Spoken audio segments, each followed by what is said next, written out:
আসসালামু আলাইকুম প্রিয় দর্শক মন্ডলী, আপনারা দেখতে পাচ্ছেন দা স্টুডিও বাংলা প্রবাস জীবনের গল্প। আমি মোহাম্মদ আসি আপনাদের সাথে। শুরুতেই জানিয়ে নিই ভালোবাসা দিবসের শুভেচ্ছা। আজকে 14 ফেব্রুয়ারি। আজকে আমরা আপনাদের সামনে নিয়ে আসছি এক প্রবাসী ভাইয়ের গল্প। চলুন শুরুতে তার পরিচয়টুকু আমরা জেনে নিই। সাগর ভাই, আপনার পরিচয়টা আপনি নিজেই বলুন। আসসালামু আলাইকুম। আমি মোহাম্মদ সাগর, ওমান প্রবাসী। আমার দেশের বাড়ি ময়মনসিংহ। এই হলো আমার পরিচয়। যাক, ওমান। এখন তো আমি একজন প্রবাসী। এটা এখন অবশ্যই আমার এখানে সবাই প্রবাসী, পরিচয়। যারা যখন প্রবাসী আছেন অবশ্যই এটা প্রবাসী। তো হঠাৎ প্রবাসী আসার কারণটা কি আপনার? হঠাৎ প্রবাসে আসার কারণ, প্রবাসে আসার বিদেশ, প্রবাস মানে তো বিদেশ। বিদেশ আসার কোনো ইচ্ছাই ছিল না আমার, কোনো ইচ্ছাই ছিল না। তো করোনা হলো না, ওই হ্যাঁ। টাইমে আমার ছোটখাটো একটা বিজনেস ছিল, ব্যবসা ছিল। তখন ওই ব্যবসাটা আমি করতাম। তখন করোনা হওয়ার কারণে তো বাংলাদেশের অবস্থা তো আপনারা সকলেই জানেন কি জি। হয়েছিল তখন।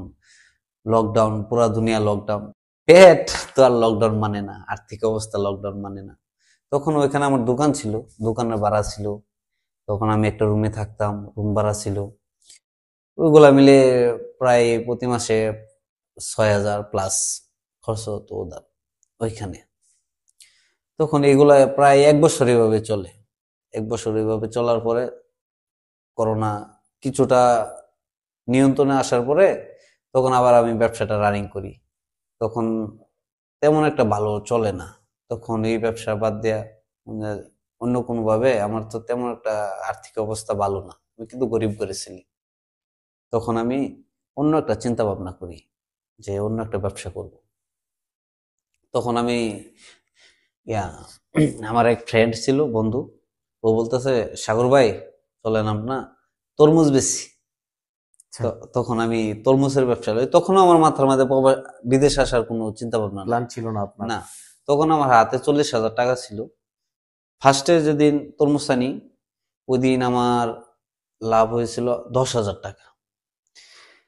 পরবর্তী টাইমে আবার ওই প্রফিট দেয়া আবার, যেগুলো আমার 40,000 ছিল, ওই 50,000, সর্বমোট 58,300 টাকার মাল আনি আমি। ওই ওই তরমুজ বিক্রি করার পরে 58,300 টাকার মানে আপনি ভালোই দেখতেছিলেন, আপনার হ্যাঁ, প্রফিট হচ্ছিল। হ্যাঁ। ওকে। তো তারপর আমি 58,300 টাকার মাল আনি। ও আনার পরে তো ও কপাল, তো বলা যাবে না এই কপালে নসিব কি হয়, ভিতরে কি আছে। হুম। তো তরমুজ কাটার পরে সব তরমুজ সাদা। আচ্ছা, মানে আপনি ওইখানে আপনি হ্যাঁ, সব তরমুজ কাটা, লস খেয়ে গেলেন। সাদা। আচ্ছা। তারপরে এভাবে মানে কিছু ভালো কিছু সাদা হুম। এভাবে বিক্রি করে প্রায় 35,000 টাকার মতো বিক্রি করছি। আপনি 58,000 টাকার তরমুজ মাত্র 35,000 টাকায়? হ্যাঁ, ওই সাদা আচ্ছা। সাদাটা তো পাবলিক নেবে না, না, না। আমার কাছ থেকে লালটাই নেবে। জি, জি। তখন ওইখানে প্রায় আমার 25,000 টাকা, ইয়া 23,000 টাকা লস। তারপরে আমি চিন্তা করলাম যে এখন কি করা যায়। তারপরে আমার বন্ধু বলল যে হাল ছাড়া যাবে না, আবার আনেন। তো আবার আনলাম। তারপরে পরের চালানে কিছুটা লাভ হয়েছে, পাঁচ মানে হাজার আপনি মতো। একবার লস খাওয়ার পরে আবার প্ল্যান করেন আবার নিয়ে আসবেন? আবার আনলাম। তখন বলতেছে, তখন আমার 5,000 টাকা লাভ হুম। হচ্ছে। পরবর্তীতে ব্যবসা তো ভালোই চলতেছে, লাভ হুম। লস দুই ভাই থাকবেই ব্যবসায়ী। জি। আচ্ছা, পরবর্তী আবার আনলাম। আবার আনার পরে আপনার আবার সেম কাহিনী। আবার লস তরমুজ, খেলেন? হ্যাঁ, ফাটা লস, ওই চালানে অনেক বেশি লস। আচ্ছা। তো চিন্তা ভাবনা করলাম এই ব্যবসা করব না, অন্য কিছু করি। তখন তো আমার মূল ক্যাশ ও 15,000 আয় পড়ছে। যে আমার ওই 40,000 টাকা চল্লিশ হাজার ক্যাশ, টাকা থেকে 15,000 টাকা আয় পড়ছে। মানে লস ওইখান থেকে শুরু আপনার? হ্যাঁ, লস এখান থেকেই শুরু। লস তো করোনার, করোনা করোনা। যেদিন করোনা আসলো এরপরের দিন থেকে লস। ব্যবসায় লস। ব্যবসায় মানে আমার জীবনই লস শুরু হয়ে গেছে। পরে আপনার এই করতে করতে 15,000, এই 15,000 টাকা কি করব। পরে চিন্তা করলাম যে আমি বিদেশ যাব। তো আচ্ছা, তখন বিদেশ আসার প্ল্যানটা আপনাকে কে দিল? ও বিদেশ আসার প্ল্যানটা দিয়েছে আমার এক বন্ধু। হুম। সে আমার দোকানে আসতো, করতো, বলতেছে যে আপনি কি ভাই কিছুদিন বিদেশ থাকেন, দেখেন আপনি আবার কামব্যাক করতে পারবেন। হয়তো বা 2 বছর 3 বছর 5 বছর কষ্ট করলে আপনি, 3 বছর কষ্ট করলে আপনি কামব্যাক করতে পারবেন। বর্তমানে কয় বছর আছেন? বর্তমানে আমার বেশি টাইম হয় নাই, 2 বছর। কামব্যাক করতে পারছেন নাকি না? আদৌ কি, মনে হয় না আদৌ এই পূর্বের মতো কামব্যাক করা পারছি। ইম্পসিবল, এখন তো এটা সম্ভব, ওর কাছেও যেতে পারিনি আগের আসলে। থেকে ভালো অবস্থানে আছেন নাকি খারাপ অবস্থানে? আমি আগের থেকে খারাপ অবস্থানে আছি, ওই যে লস খাইলেন এর থেকেও খারাপ অবস্থানে আছেন ওর বর্তমানে? থেকেও খারাপ অবস্থা আছে। আচ্ছা। মানে আমি তো এখন কাজ পাইছি 4 মাস 5 মাস হয়েছে। মানে বর্তমান পরিস্থিতিতে আপনি কেমন আছেন? বর্তমান পরিস্থিতিতে আলহামদুলিল্লাহ ভালো আছি। মানে বিদেশ, যারা প্রবাসে থাকে তারাই বুঝে কাজের কি মূল্য। হ্যাঁ, হ্যাঁ।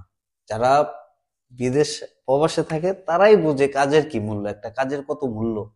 আপনার কাজ আছে, আপনার বন্ধু বান্ধব সব আছে, খানা আছে, আপনার কাজ নাই, আপনার বন্ধু বান্ধব কেউ আপনার পাশে নেই, আপনার আত্মীয় স্বজন, আপনার পরিবার ফ্যামিলি, ওরাও আপনার পাশে নেই।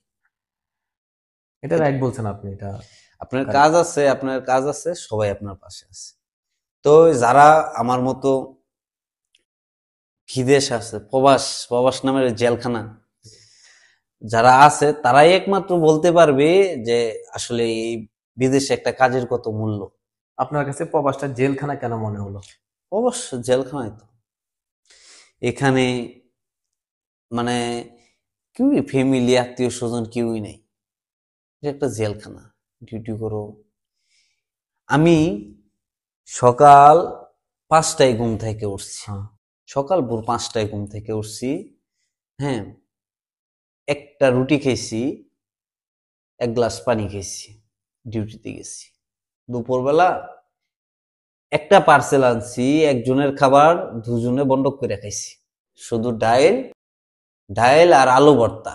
মানুষ বলে বিদেশ খাবারের কোনো অভাব নাই, আসলে মূলত কি বিদেশ খাবার নেই।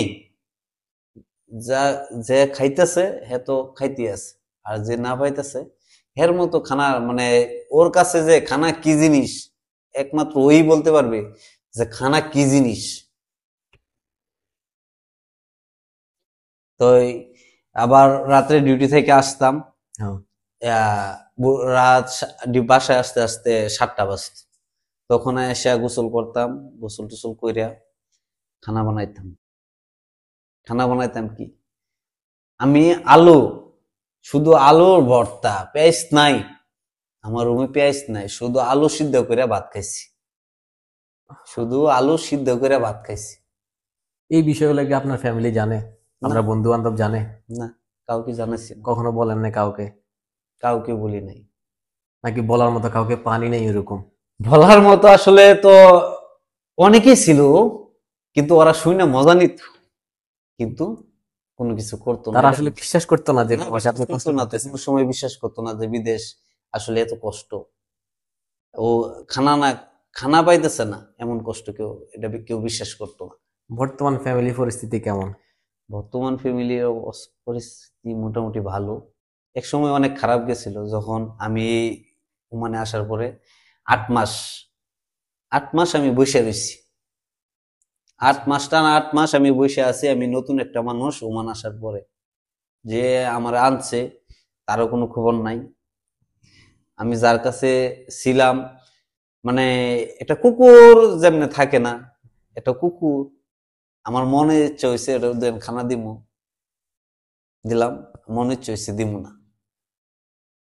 একটা কুকুর ঘরের মধ্যে উঠে পড়ছে, কেউ লাত্তি মেরে খেদায় দিচ্ছে, আবার কিন্তু একটু খানা দিচ্ছে, খাবার দিচ্ছে, ভালো লাগছে আর খানা দিচ্ছে। মানে তেমনই 8টা মাস পার করছি। কেউ কোনো থেকে হেল্প? এই 8 মাসে না, হেল্প তো করে নাই, কেউ হেল্প করে নাই। এই 8 মাসে আমি কত রাত যে আমি না খায়া কাটাইছি, কত রাত আমি না খায়া কাটাইছি, এটা এটা গুনতি তো নাই। অনেক রাত আমি রাত্রে খাইছি না।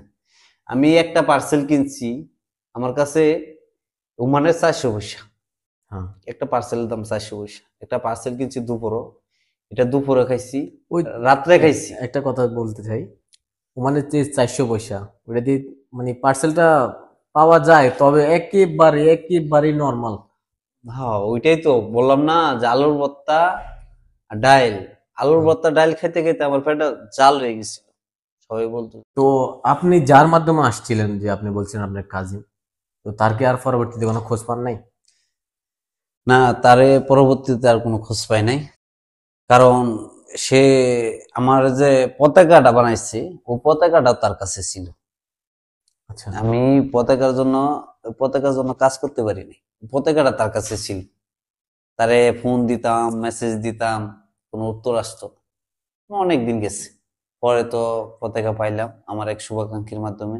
তারে ধরলাম, তার কাছে গেলাম, তার কাছ থেকে পতাকা লইলাম। পরে একখানা অবশ্য কাজের ব্যবস্থা হয়েছে আমার, কাজ করছি, 6 মাস কাজ করছি।